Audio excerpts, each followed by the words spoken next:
徛台湾看世界新型冠状病毒疫情的重灾区欧洲出现让人关心的现象，来讲意大利加西班牙，因为确诊病例数拢超过10万例，不过意大利的死亡病例已经连续5天比最悬的死亡人数较低记录，英国确诊人数是将近3万大关，所以讲被迫宣布，这个本来6月份要举办的温布顿天尼斯，也就是网球公开比赛直接取消。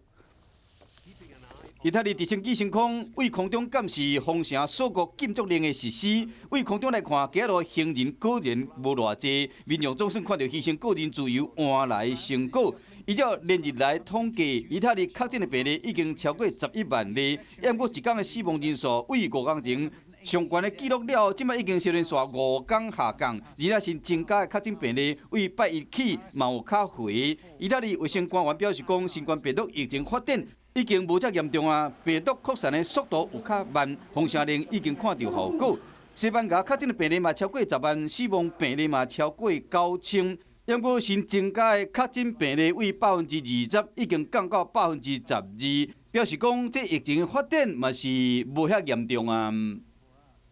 To get down from the numbers, not just stabilise,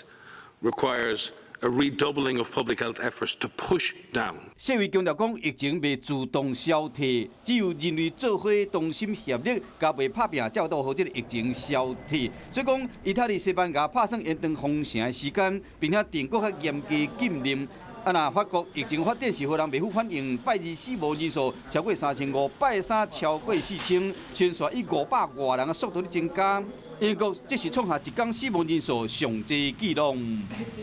No doubt this has been a sad day. 563 more cases, a record in a single day. 在悲伤的气氛中，进行确诊隔离，英国王储查尔斯已经渐渐恢复健康，伊路面感谢医护人员的奉献，并且鼓励英国民众共同来渡过难关。